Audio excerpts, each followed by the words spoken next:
त्यहाँ तिमी जाँदा तिम्रो अपमान हुनेछ र आफन्तको अपमान भनेको त्यो कहिले पनि कदाचित सहन सकिँदैन। हतियारले काटेको घाउ त निको हुन्छ, तर आफन्तको वचनले दिएको घाउ कहिले पनि निको हुँदैन। त्यसले जीवन पर्यन्त चस चस घोचिरहन्छ।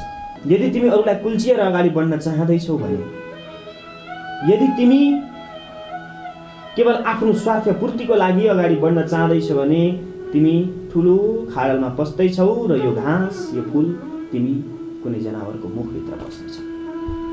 पति पत्नीको एकले अर्कालाई बुझ्ने, पतिले पत्नीको मर्मलाई बुझ्ने, पतिले पत्नीको मर्मलाई बुझ्ने,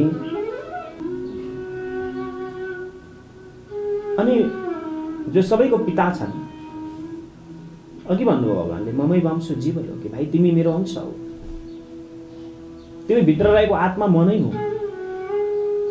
तिमी भित्र रहेको त्यो परमात्मा म नै हुँ।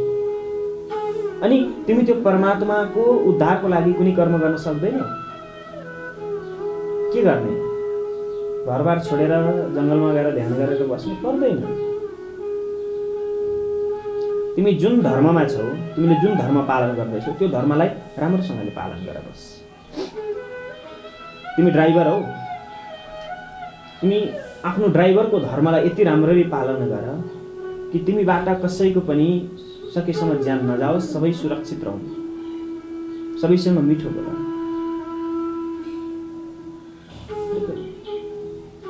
हाँस्दा तिम्रो सम्पत्ति सकिँदैन, मिठो बोल्दा तिम्रो सम्पत्ति सकिँदैन। प्रिय वाक्य प्रदानेन सर्वे तुष्यन्ति जनता। मिठो बोल्दा सबै खुसी हुन्छन्, राम्रो व्यवहार गर्दा सबै खुसी हुन्छन्। त्यही भएर सबैसँग मिठो बोल, आफ्नो धर्मको सही रूपले पाल। तिमी गृहस्थ धर्ममा छौ, गृहस्थ जीवनमा बसिरहेको छौ। जब तिमी एकान्तमा एक्लै रमाउने बानी तिमीलाई पर्छ, त्यति बेला तिमीलाई कोही पनि चाहिँदैन। तब तिमीलाई यो संसारको दुःख सुख मैला फोहोरले छुन सक्दैन, किनभने तिमी एकान्तमा त्यो परमेश्वरसँग हरपल रमाउन सक्छौ। मेरो राज्यको कसैलाई पनि दुःख हुनु हुँदैन, मेरो राज्यको कसैलाई पनि पीडा हुनु हुँदैन। र यदि कसैले मेरो राज्यमा पसेर, यदि कसैले मेरा जनताहरूलाई, मेरा प्रजाहरूलाई यदि हात धावा बोल्छ भने म शासक त्यसको अन्त्य गरिदिन्छु। You are watching latest Nepal. परम मंगलमय, परात्पर, अखिलेश्वर, अकारण करुणा वरुणालय, भक्तवांछा कल्पतरु, तड़ित वित विनंदित, पीतांबरधारी, वंशीधारी, मुर मुकुटधारी, गोवर्धनधारी, तिनै चैतन्य युगत श्री कृष्ण भगवान को चरण पादुकामा सत सत नमन वंदन अर्चन गर्छु। मेरा सद्गुरुदेव भगवान को चरण युगल कमलमा, कमल पादुकामा म सत सत नमन वंदन अर्चन गर्दछु। मेरा माता पिता को युगल चरण पादुकामा साष्टांग दण्डवत गर्छु। व्यासस्थानमा सजिनु भएका 33 कोटी देवी देवताको चरण पादुकामा सत सत नमन टक्र्याउँछु। वाणीकी अधिष्ठात्री माता सरस्वती को चरण पादुकामा साष्टांग दण्डवत टक्र्याउँछु। सिद्धि विनायक भगवान गणेश को चरण पादुकामा साष्टांग दण्डवत टक्र्याउँछु। उमा सहित भगवान शंकर जी को चरण पादुकामा साष्टांग दण्डवत टक्र्याउँछु। अनि शेष शयन गर्ने वाला तिनै हरि भगवान को चरण युगल पादुकामा सत सत नमन टक्र्याउँछु। साथै यहाँ उपस्थित सम्पूर्ण भक्त सज्जन, पुण्य आत्मा, विमल आत्मा, आध्यात्मिक मन, धार्मिक मन, सबै एवं भावमय पिता, भक्तिमय माता, हजुरहरू सबैलाई हृदयबाटै राधे राधे भन्छ। सज्जन, श्रीमद् भागवत महापुराणमा एउटा श्लोक आउँछ, द्वापरे परिचर्यायाम कलौ तद्धरि कीर्तन। कलियुगका मानवहरू अथवा हामी कुनै पनि सत्कर्म गर्नको लागि समय हामीलाई निक्लिँदैन, गाह्रो छ। किनभने हामी हरेक व्यावहारिक कुराहरूमा हुन्, घर परिवार समाज राष्ट्र यी सबै कुरामा बाँधिएका छौँ। यी सबै कुरामा हामी यसरी बाँधिएका छौँ कि चाहेर पनि हामी बाहिर निक्लिन सकिरहेका छैनौँ। हरेक विवाहित पुरुषलाई अथवा स्त्रीलाई सोध्नुहोस्, म्याक्सिमम 90%, 90% तपाईँले जीवनमा सबैभन्दा ठुलो गल्ती के गर्नुभयो भनेर प्रश्न गर्नुभयो भने उनीहरूको जवाफ यही आउँछ कि मैले सबैभन्दा ठुलो गल्ती मैले विवाह गरेँ। थाहा छ, सबैलाई थाहा छ कि मायाले सुख पनि निम्त्याउँछ र दुःख पनि निम्त्याउँछ। तैपनि हामी त्यसकै आधारमा बाँचेका छौँ। भगवानले गीतामा भन्नुभएको छ अर्जुनलाई कि हे अर्जुन, ममै वांशो जीवलोके जीवभूत सनातन मनः षष्ठेन्द्रियाणि प्रकृति स्थानि कर्षति। अर्जुन, ममै वांशो, यो जीवलोकमा भएका जति पनि जीवहरू छन्, प्राणीहरू छन्, ती सबै के हुन्? मेरा अंश हुन्, अथवा हामी परमात्माको अंश छौँ। 6 इन्द्रिय, मन, कर्म इत्यादिले हामीले परमात्मालाई भुल्यौँ। गर्नु पर्थ्यो के? त्यही परमार्थको, त्यही परमात्माको, त्यही तत्त्वको, त्यही कृष्ण तत्त्वको हामीले ध्यान गर्नु पर्थ्यो।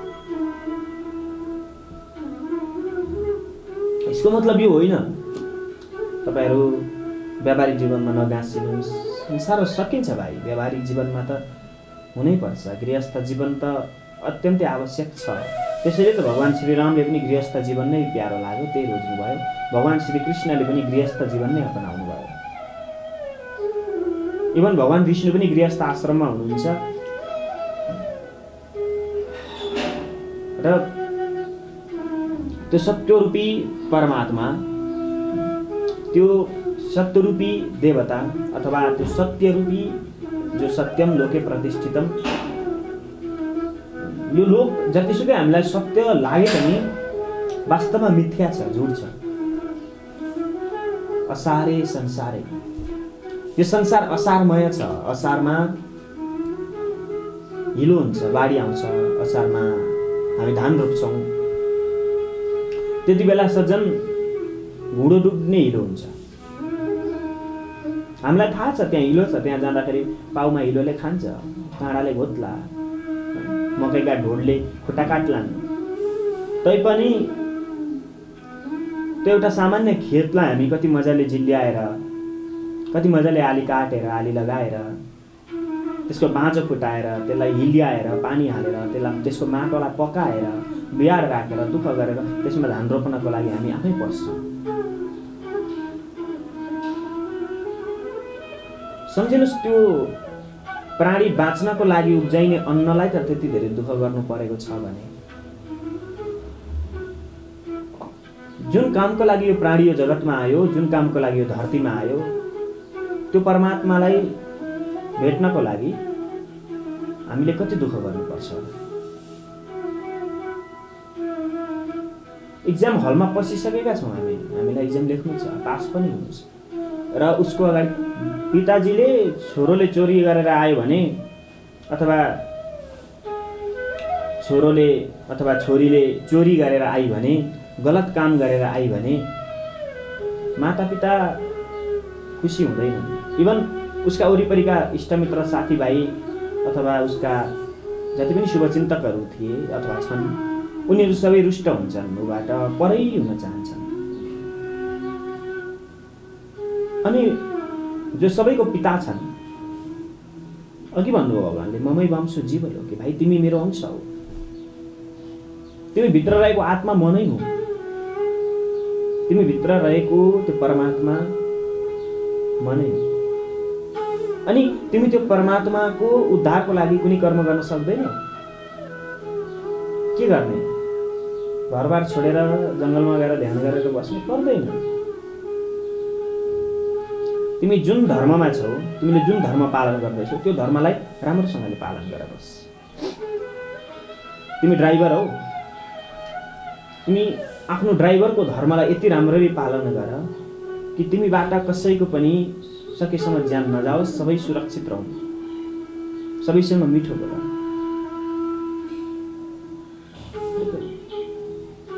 हाँस्दा तिम्रो सम्पत्ति सकिँदैन, मिठो बोल्दा तिम्रो सम्पत्ति सकिँदैन। प्रिय वाक्य प्रदानेन सर्वे तुष्यन्ति जनता। मिठो बोल्दा सबै खुसी हुन्छन्, राम्रो व्यवहार गर्दा सबै खुसी हुन्छन्। त्यही भएर सबैसँग मिठो बोल, आफ्नो धर्मको सही रूपले पाल। तिमी गृहस्थ धर्ममा छौ, गृहस्थ जीवनमा बसिरहेको छौ। पति पत्नीको एकले अर्कालाई बुझ्ने, पतिले पत्नीको मर्मलाई बुझ्ने, पतिले पत्नीको मर्मलाई बुझ्ने, पत्नीले पतिको मर्मलाई बुझ्ने, उनीहरू के चाहन्छ? एउटा पतिको धर्म हो उसले चाहे जहाँसुकैबाट होस् कमाएर ल्याएर सत्कर्म गरेर, राम्रो कर्म गरेर कमाएर ल्याएर त्यो घरको रक्षा गर्ने, त्यो पतिको धर्म हो। होला अहिले नारी अधिकारको कुराहरू आउँछन्, नारीको जति अधिकार पुरुषको छैन। यो प्रकृतिलाई चलाउन पाउने अधिकार केवल नारीको छ, यो प्रकृतिलाई सञ्चालन गर्ने अधिकार केवल नारीको छ। जुन दिन नारी पुरुष बन्छ नि त्यो दिन यो प्रकृतिको विनाश हुन्छ, लय हुन्छ र हामी त्यो विनाशतर्फ गइरहेका छौँ। जुन दिन नारी पुरुष बन्न खोज्छ आफ्नो धर्मलाई त्यागेर, त्यो दिन संसार समाप्त हुन्छ। नारी भनेको जात होइन, नारी भनेको कुनै वर्ण होइन, नारी भनेको कुनै श्राप होइन। नारी भनेको घर हो, न गृहम गृहमित्या हो, गृहिणी गृहमित्या। इँटा र पत्थरको घरलाई घर भनिँदैन। भगवान श्रीकृष्णलाई किन घरमा जन्मिनु भयो भनेर भनियो? किनभने भगवान त कारागारमा जन्मिनु भएको थियो, तर भगवानलाई कहाँ के भनियो? भगवान घरमा जन्मिनु भयो। किनभने न गृहम गृहमित्याहु गृहिणी गृहमुच्यते। जुन घरमा नारी छैन त्यो घर घर हुँदैन सज्जन। जुन घरमा स्त्री छैन अथवा आमा छैनन् अथवा कुनै नारीको वर्चस्व छैन त्यो घर घर हुँदैन।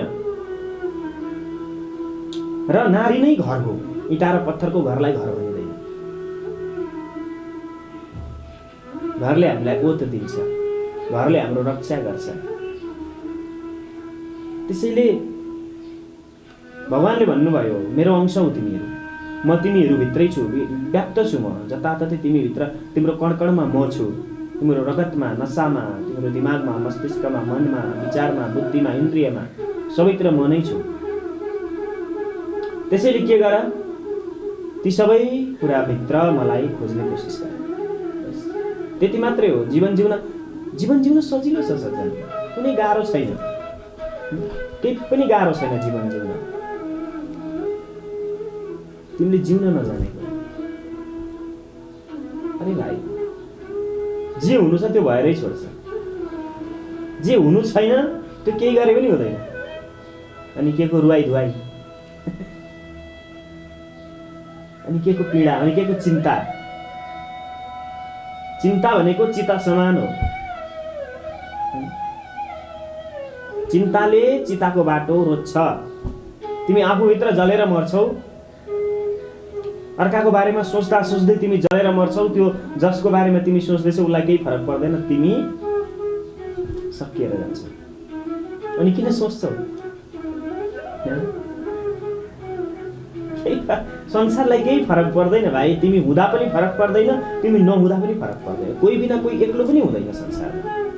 समयले जस्तोसुकै ठुलो खाल्डो पनि पुर्दिन्छ, जस्तोसुकै ठुलो घाउ पनि निको बनाइदिन्छ समयले। समयभन्दा ताकतवर कोही पनि छैन।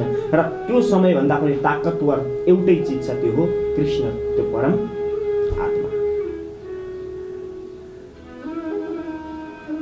जब त्यो परमेश्वरले समयलाई आदेश दिन्छ यो समयभित्रमा तैँले यसलाई म भाइ कहाँ पठाउनु, त्यो समयले त्यसलाई बिदा दिन्छ, त जा, तेरो संसारमा अब काम छैन।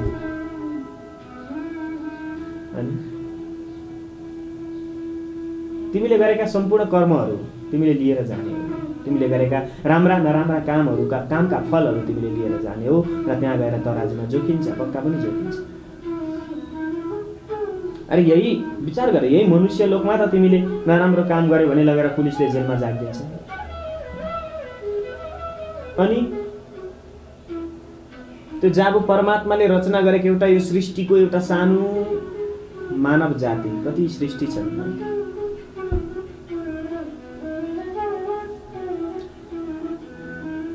यो अघिसम्म फुलको बोटमा थियो, हराभरा थियो। यसलाई हेर्नेले आहा भन्थे, कस्तो राम्रो फुल फुलेको भन्थे। तिमी हौ त्यो, तिमीलाई त्यो समयले टिपिदियो। अब तिमी यो फुल बनिएर परमेश्वरको पाउमा चढ्न चाहन्छौ या कुनै शमशानमा गएर चढ्न चाहन्छौ या जनावरको घाँस बन्न चाहन्छौ? चोइस तिम्रो हो, तिम्रो हातमा छ। तिमी जे चाह्यौ तिमी त्यही बन्न सक्छौ, तर तिम्रो चाह अमर हुनुपर्छ, जिउँदो हुनुपर्छ। तिम्रो चाहमा प्राण हुनुपर्छ। तिमी त्यो बन्न सक्छौ, हो समय लाग्छ। तर यति कुरा, यदि तिमी अरूलाई कुल्चिएर अगाडि बढ्न चाहँदैछौ भने, यदि तिमी केवल आफ्नो स्वार्थ पूर्तिको लागि अगाडि बढ्न चाहँदैछौ भने तिमी ठुलो खाडलमा पस्दैछौ र यो घाँस, यो फुल तिमी कुनै जनावरको मुखभित्र बस्नेछौ।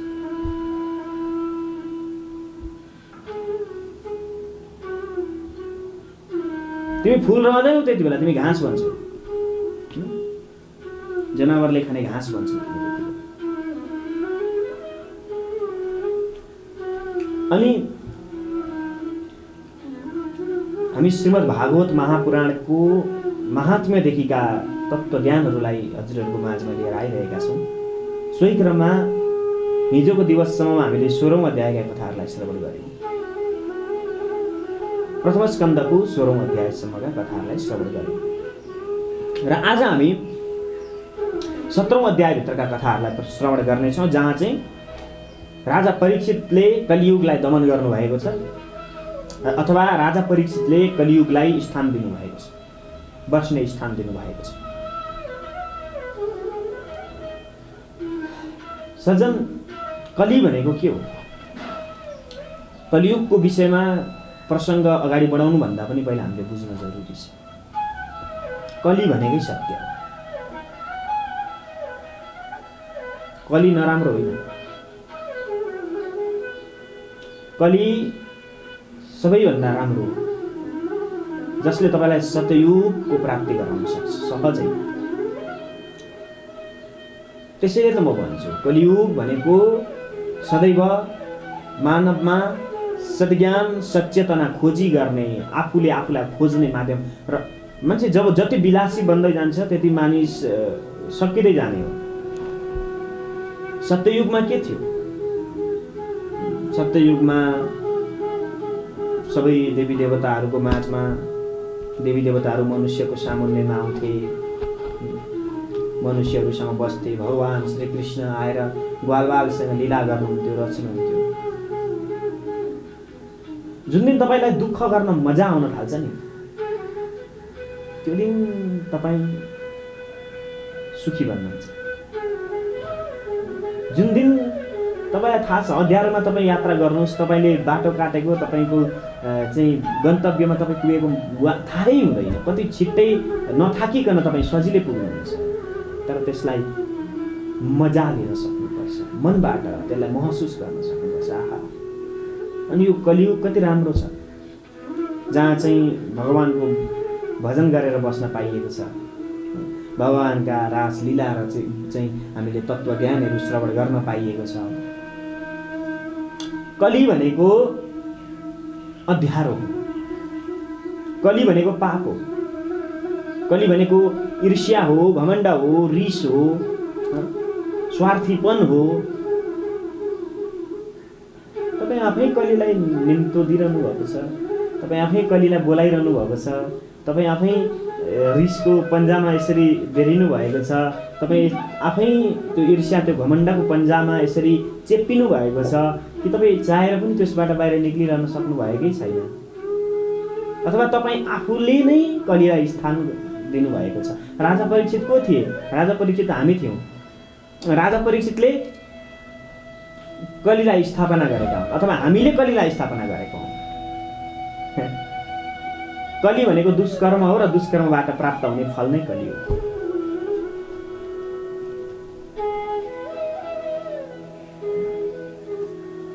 सज्जन,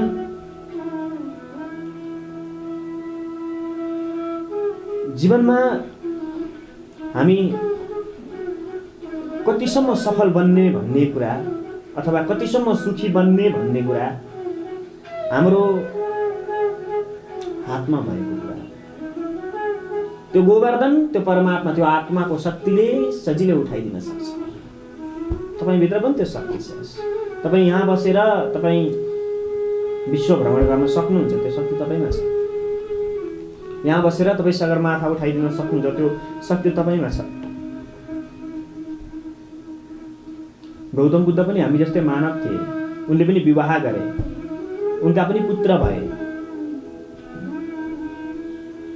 जब विवाह गरे त्यस पछाडि यो सबै कुरा मिथ्या रहेछ भन्ने जानेर बुझेर भगवान बुद्ध तपस्या गर्नको लागि जानुभयो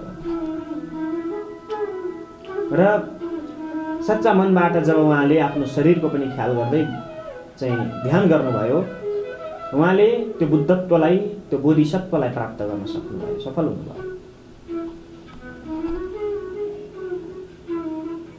हामी हाम्रो मनको शक्तिलाई यदि उजागर गर्ने हो भने, यदि हामीले हाम्रो मनको शक्तिलाई बिउताउन सक्ने हो भने तपाईको अगाडि असम्भव केही छैन। तपाईको अगाडि असम्भव भन्ने कुरा नै असम्भव छ। त्यसैले असम्भवलाई सम्भव बनाउन सिकाउने नै कली हो, अथवा त्यो कली भनेको ज्ञान हो।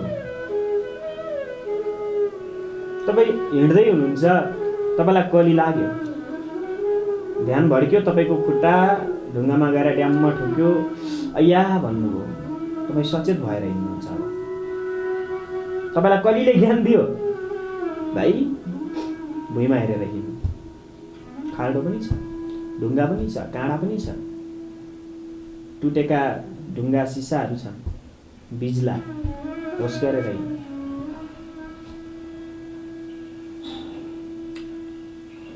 ऊ सत्यतामा उसको गन्तव्यमा पुग्यो किनभने उसलाई कलीले ज्ञान दियो। अझ गुरु कस्तो हुनुपर्छ? गुरु भनेको त कली समान हुनुपर्छ, कली समान ज्ञान दिने हुनुपर्छ गुरु भनेको। यदि कसैलाई धेरै प्रेम गरिन्छ भने, यदि कसैलाई धेरै विश्वास माया गरिन्छ भने र ऊ गलत बाटोमा हिँडिरहेको छ भने र उसलाई तपाईले सम्झाउँदा तपाईको प्रेमिल शब्दहरूले उसलाई स्पर्श गर्न सकेको छैन भने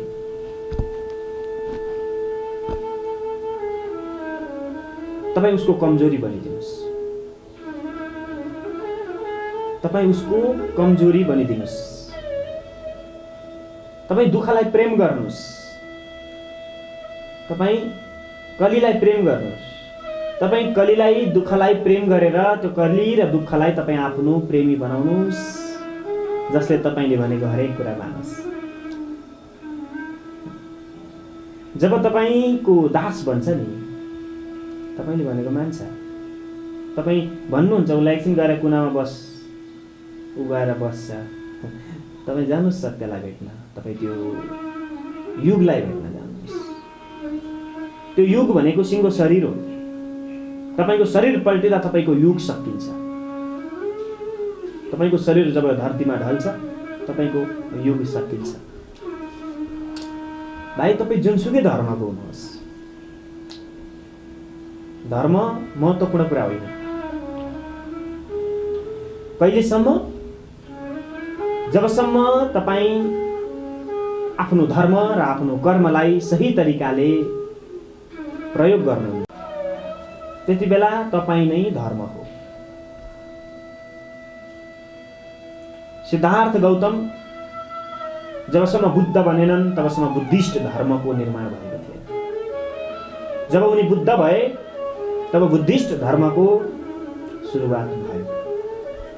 अथवा तपाईं नै धर्म हो। तपाईमा त्यो शक्ति छ,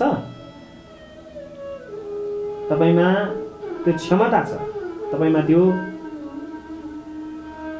आगो छ, त्यो अग्नि छ, त्यो तेज छ। किनभने यो संसार पाञ्चभौतिक तत्त्वले बनिएको छ। यस संसारमा के छन्? जल, तेज, वायु, आकाश, पृथ्वी।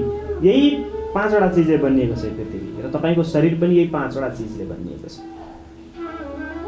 हाम्रो शरीरमा आगो देखिँदैन नि।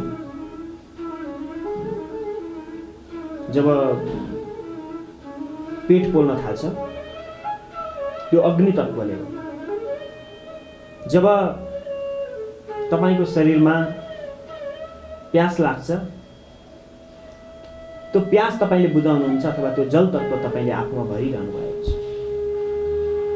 2-3 मिनेट सास बन्द गरिदिने हो भने तपाईको शरीरमा वायु तत्त्व नहुने हो भने तपाईको ज्यान जान्छ। अनि पृथ्वी तत्त्व अथवा माटो जुन दिन जलाइदिन्छन् त्यो माटोमा मिल्छ, सक्यो, खरानी हुन्छ, माटो हुन्छ। अनि आकाश, यो आकाश हो। जति पनि खाली भागहरू छन् ती सबै आकाश हो। यी पाञ्चभौतिक तत्त्वले बनिएको यो पृथ्वी र पृथ्वीको जीव, प्राणी, मानव अथवा कुनै पनि तत्त्व, पृथ्वीमा भएका चिजहरू। र त्यो पाञ्चभौतिक तत्त्वको निर्माण गर्नेवाला त्यो चैतन्य रूपी कृष्ण परमात्मा, अथवा तपाईँ त्यसलाई शिव भन्नुहोस् अथवा विष्णु भन्नुहोस् अथवा कृष्ण भन्नुहोस्, बस तपाईको त्यो आँखा चाहे एउटा होस् चाहे दुईटा होस्, एउटाले रातो एउटाले हरियो देख्दैन, त्यसले जस्तो छ त्यस्तै सही। किनभने विद्वान व्यक्तिले सबैलाई आफू समान देख्छ, सबैमा आफ्नो परमात्माको दर्शन गर्छ, आफ्नो परमेश्वरको साक्षात्कार गर्छ र हरेक जीवमा चाहिँ आफ्नो परमेश्वर छ भन्ने थाहा पाइसकेपछि त्यसमा भेद छुट्याउनु त्यो मूर्खको काम हो।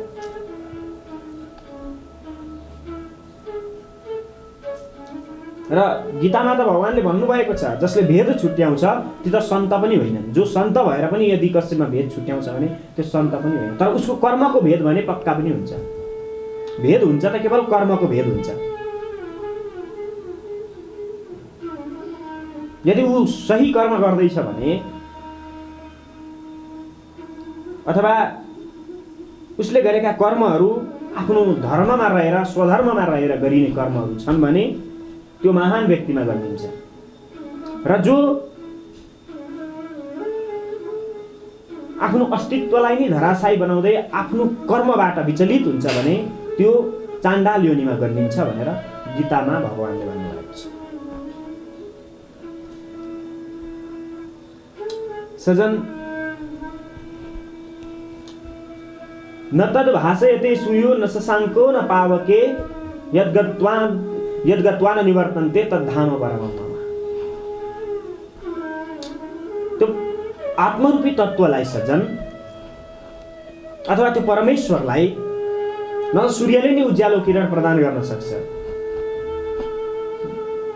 न त त्यो आत्मालाई जलले भिजाउन सक्छ, न अग्निले जलाउन सक्छ, न त हतियारले काट्न सक्छ। र जो चाहिँ यी सम्पूर्ण कुरा जानेर त्यो परमेश्वरको चिन्तनमा लीन रहिरहन्छ, आत्मज्ञानको त्यो आत्म तीर्थको स्नान गरिरहन्छ भने त्यसले त्यो मेरो लोकलाई प्राप्त गर्न सक्छ अथवा त्यो मेरो लोकमा ऊ प्राप्त हुन सक्छ अथवा मलाई प्राप्त गर्न सक्छ। र मलाई प्राप्त गर्नु भनेकै मनुष्य योनिको जन्म सिद्ध हुनु, साकार हुनु। सजन, अब राजा परीक्षित धरालाई अथवा पृथ्वीलाई त्यहाँबाट आशीर्वाद दिएर जानुभएको छ। पृथ्वीले भन्नुभएको थियो, यो पृथ्वीमा हेर्नुहोस्, कली जब आयो, कली आइसके पछाडि के भयो? सोचामी रहितम लोकम पापमना कलिनेक्षितम आत्मानं चानु सोचामी भवन्तम चामरोत्तम। पाप बढ्यो, हत्या बढ्यो, क्रोध बढ्यो, ईर्ष्या बढ्यो, लोभ बढ्यो, मोह बढ्यो, सबै कुरा बढ्यो। तिम्रो माया पनि त्यतिसम्मै सीमित राख जतिले यो प्रकृतिलाई चलाउन सक्षम रहोस्। जब तिम्रो माया पनि अति नै हुन्छ, अत्यन्तै धेरै हुन्छ, हामीले प्रशस्तै सुन्न पाएका छौँ कुनै प्रेमी र प्रेमिकाले झुन्डिएर आत्महत्या गरेको।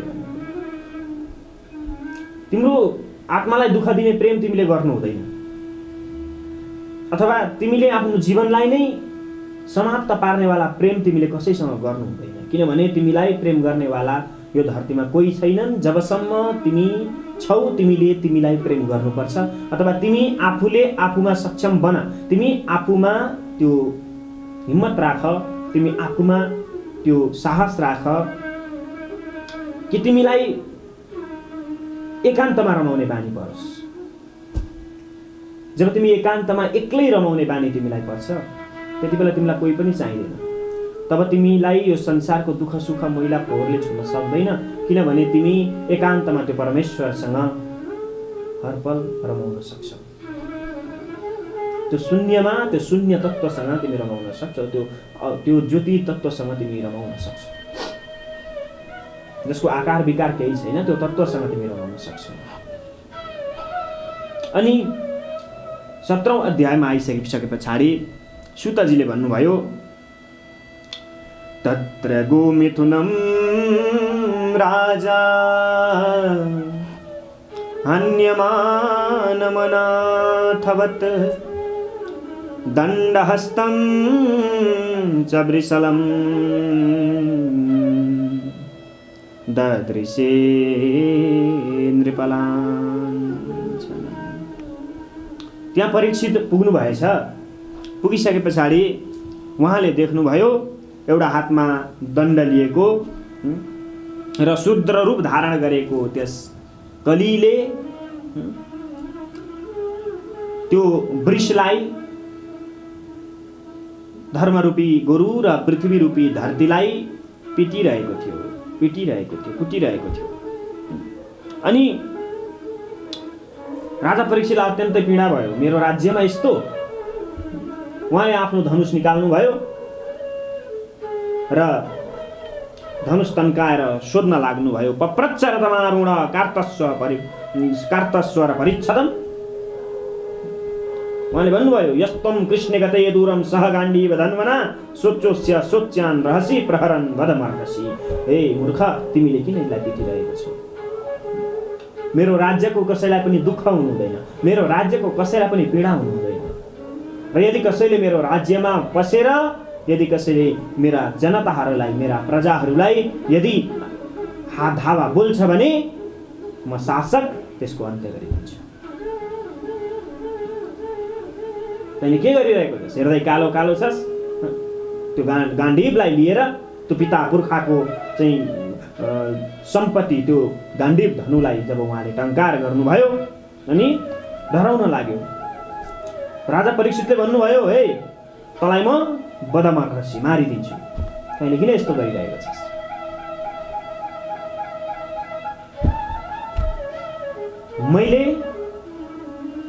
मैले आफ्नो गर्ने कर्ममा, मैले मेरो आफन्तहरूमा कसैले मेरो आफन्तलाई दुष्कर्म गरिरहेको छ भने त्यहाँ चुप लागेर बस्नु हुँदैन।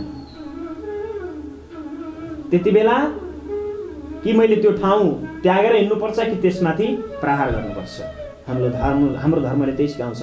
त्यही भएर भगवान शङ्करजीले पनि सतीदेवीलाई भन्नुभएको थियो, सती आव तही हरसे नहीं नैनन नहीं स्नेह तुलसी तहाँ न जाइए चाहिँ कञ्चन वर्षे नेह। तिमी त्यो दक्ष प्रजापतिको यज्ञमा नजाऊ, किनभने त्यहाँ तिमी जाँदा तिम्रो अपमान हुनेछ र आफन्तको अपमान भनेको त्यो कहिले पनि कदाचित सहन सकिँदैन। हतियारले काटेको घाउ त निको हुन्छ, तर आफन्तको वचनले दिएको घाउ कहिले पनि निको हुँदैन। त्यसले जीवन पर्यन्त चस चस घोचिरहन्छ। त्यसैले तिमी त्यहाँ नजाऊ। त्यति बेला आफूलाई मर्ने पनि सोचाइ आउन सक्छ। तर माता जानुभयो। अन्ततको त देहाग्निमा जलेर भस्म हुनुभयो। भगवान विरहमा कराउन लाग्नुभयो।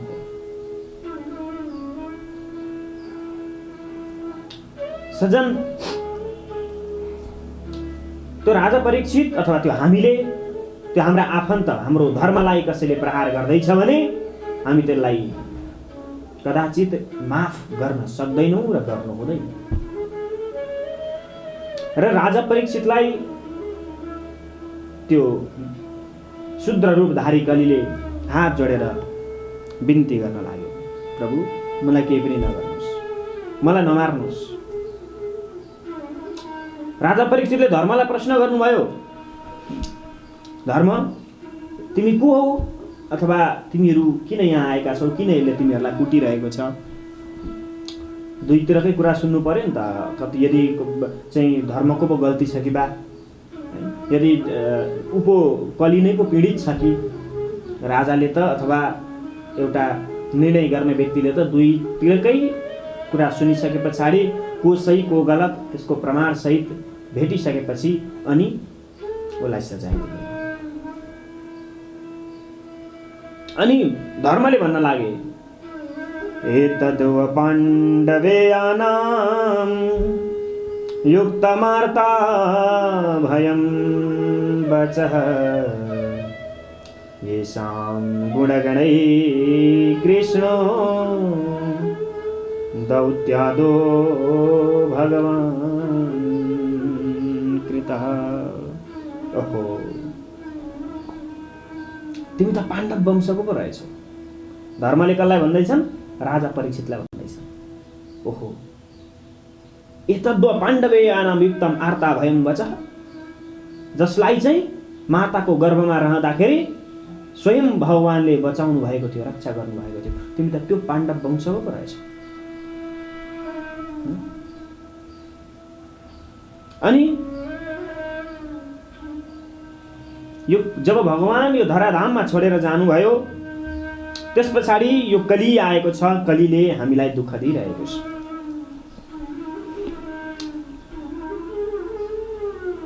कली आएको छ मतलब हामीले ल्याएको छौँ। हामीले दुष्कर्म गर्न थाल्यौँ, कली आयो। भगवान सबैको अन्त हृदयमा बस्नुभयो, मान्छेले भगवानलाई संसारमा खोज्न थाले, कली आयो। मान्छेले धन सम्पत्तिका लागि आफ्नै मातापिता त्यागिदिन थाले, आफ्नै दाजुभाइमा काटामार लडाइँ झगडा गर्न थाले, कली आयो। मान्छे आफ्नो वर्ण धर्म आश्रमबाट विलग भए, उनीहरू अलग भएर उनीहरू नगर्ने कर्म गर्न थाले, धर्म त्यहाँ कली आयो।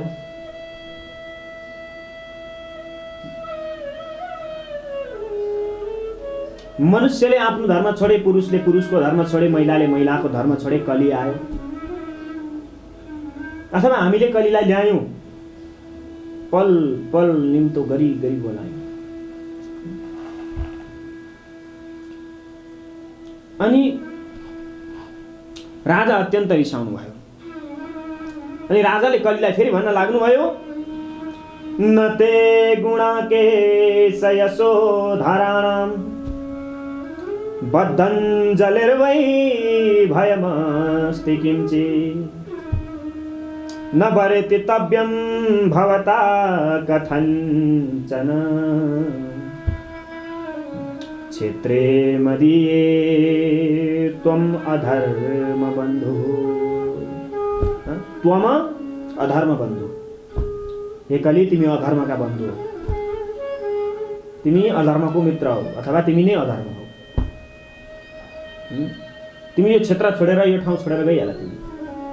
तिमीलाई यहाँ बस्ने अधिकार छैन। यो पाण्डवहरूले रक्षा गरेको भूमि हो। यो पाण्डवहरूले विचरण गरेको, खेलेको, महाभारत रचिएको भूमि हो। यो तिमीले यहाँ बस्न पाउँदैनौ। तिमी यो ठाउँ छोडेर गइहाल। इदं स्थानं परित्यज्य विदेशं गम्यते। यो ठाउँ छोड, तिमी विदेशतिर गइहाल।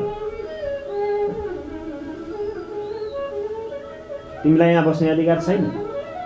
यो धनु देख्दैछौ तिमीले, यो मेरो पिता पुर्खाको धनु हो।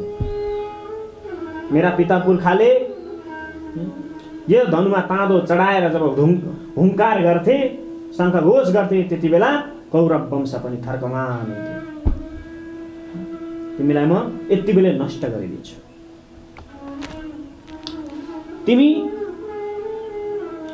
तिमीलाई यदि बस्नै चाहिएको छ, स्थान चाहिएको छ भने, कलीले भने प्रभु मलाई बस्ने स्थान दिनुहोस्, म कहाँ जाउँ? मलाई त आइ त हालेँ, म आइसकेपछि मलाई पनि बस्ने। राजा भनेको त दयालु हुन्छन्, राजाले त चोरलाई पनि जेलमा जगाएको हुन्छ। त्यही भएर मलाई पनि एउटा स्थान चाहिँ दिनुहोस्। राजा परीक्षितलाई दया आयो, अथवा हामी दयावान छौँ, विशेष गरेर हामी वैदिक सनातन अथवा हामी नेपाली अत्यन्त दयावान छौँ। जस्तै मूर्ख जस्तै पापीलाई पनि हामी क्षमा गर्छौँ। भन्नुभयो लोभो नृतम चौर्यमनार्यमहो, डकैती इत्यादि कार्यमा गएर बस्नु, कुकार्यमा गएर बस्नु, अनि चौर्यमनार्य मम हो, तिमी चोर इत्यादि कार्यमा गएर बस्नु, छल माया पाप इत्यादिमा गएर बस्नु, दम्भमा गएर बस्नु। तिमी कहाँ बस्नु? द्युतं पानं स्त्रियं सुन यत्रास धर्म चतुर्वेद। राजा परीक्षितले भन्नुभयो तिमी मदिरा पान गर्ने ठाउँमा जानु, अनि तिमी कहाँ जानु? तिमी वेश्यालयमा जानु, अथवा जहाँ गलत काम हुन्छ त्यहाँ जानु। अनि तिमी कहाँ जानु? तिमी जहाँ जहाँ मदिरा पान हुन्छ, जुवा तास खेलिन्छ, द्युतम जहाँ जुवा तास खेलिन्छ त्यहाँ गएर बस्नु। कलीलाई अलिक नरमाइलो लागेछ, प्रभु मलाई चाहिँ सबै नराम्रो दिनुभयो, एउटा न एउटा त राम्रो पनि दिनुहोस् न। अनि राजा परीक्षित दयालु हुनुहुन्थ्यो, उहाँले भन्नुभयो ठिकै छ, अब तिमीलाई त्यस्तो अरू पनि ठाउँ नै चाहिएको छ भने तिमी गएर गलत कर्म गरेर कमाएर ल्याएको धनमा स्वर्णमा बस्नु, अथवा तिमी सुनमा बस्नु। त्यही भएर धेरै सुन लाउनु हुँदैन, चोरले घाँटी काट्छ। कली बसेको छ, धेरै हातमा झ्याप्प लगाएर हिँड्छन् नि, हातै काटेर लिएर जान्छ। त्यहाँ कली छ, जहाँ कली बसेको छ त्यहाँ कलह छ, त्यहाँ दुःख छ, त्यहाँ पीडा छ, त्यहाँ चिन्ता छ, त्यहाँ भय छ, त्यहाँ शोक छ, त्यहाँ डर छ। अनि जहाँ यी सबै कुरा छ त्यहाँ केवल अनि केवल दुःख छ। न च सुखम न च शान्ति न च सौभाग्यवर्धन। त्यहाँका मानिसहरूको सौभाग्य पनि कहिले वर्धन हुँदैन, बढ्दैन। यहाँ के भने ततो नृतं मदं कामं रजो वैरं च पञ्चमं अमूनि पञ्चस्थानानि यधर्म प्रभव कली। यहाँ भनियो असत्य, अहंकार, रजोगुण इत्यादि जहाँ हुन्छ त्यहाँ कली हुन्छ, र त्यो घरमा कली प्रवेश हुन्छ। त्यो घरमा कली प्रवेश हुन्छ जहाँ कहिले पनि स्त्रीहरू खुसी हुँदैनन् अथवा स्त्रीहरू खुसी रहन सक्दैनन्। जुन घरका स्त्रीहरू सधैँभरि रुष्ट रहिरहन्छन् त्यो घरमा कहिले पनि सुख शान्ति प्राप्त हुन सक्दैन, खुसी प्रवेश गर्न सक्दैन। त्यो घर सदैव नर्क रहन्छ। त्यो भएको कारणले गर्दाखेरि एउटा मारवाडी समाजमा एउटा नियम छ, त्यहाँ चाहिँ आफ्नो दिदी बहिनी फुपू इत्यादिको सबैभन्दा पहिला आशीर्वाद लिनुपर्छ, जसको आशीर्वाद नै सबैभन्दा ठुलो महत्त्वपूर्ण कुरा हुन्छ। र अघि पनि मैले भनेको थिएँ वृषस्य नष्टाम स्त्रीन पादान तपशौचम दयाम इति। त्यस पछाडि राजा परीक्षितले त्यो अधर्मलाई नाश गरिसकेपछि, उसलाई आफ्नो स्थान दिइसकेपछि त्यो अधर्मले पनि त्यो वृषको, त्यो गौको पाउ समाएर, पाउको सत्यम शौचम दया दानम कलियुगमा 4वटा मात्र पाउँछन्। एउटा थियो सत्य, एउटा शौच, एउटा दया, एउटा दान थियो। त्यसमध्येमा सत्य सकिएर गयो, मान्छेमा शुद्धता सकिएर गयो, दया पनि लगभग सकिएर गयो। एउटा पाउले टेकेको छ, त्यो हो दान। त्यो दानको पनि पाउ एक दिन काटिन्छ र यो सत्य रूपी गौ धरतीमा अथवा लड्छ। त्यो सत्य रूपी गौ लडिसके पछाडि यो पृथ्वी रूपी वृष पनि त्यत्तिकै नष्ट भएर जान्छ। त्यो दिन प्रलय हुन्छ। र यस्य पालयत क्षोणिं यूयं शत्राय दीक्षितः, यसरी त्यो पृथ्वी र त्यो धर्मलाई स्थापना गरेर त्यो कलीलाई पनि बस्ने स्थान दिइसके पछाडि राजा परीक्षित पनि दिग्विजय गर्नको लागि त्यहाँबाट अगाडि जङ्गलतिर बढ्नु भएको छ भन्ने कथा छ। भन्ने प्रसङ्गसम्म आजको यस श्रीमद् भागवत महापुराणको प्रथम स्कन्धको 17औं अध्यायका कथाहरू आएका छन् र आजको यस तत्त्वरूपी भागवत कथा समापन भइसकेको छ। सज्जन, भोलिको दिनमा हामी 18औं अध्यायका कथा प्रवचनहरू लिएर उपस्थित हुने नै छौँ। तबसम्मको लागि म बिदा हुन्छु। हजुरहरूको समय शुभ रहोस्। श्री भागवत भगवानको कृपा हजुरहरूमा सदैव रहिरहोस्। नमस्कार। ओम सच्चिदानन्द रूपाय विश्वोत्पत्त्यादि हेतवे तापत्रय विनाशाय श्रीकृष्णाय वयं नुमः। ओम शान्ति शान्ति शान्ति। ओम श्रीकृष्णार्पणमस्तु।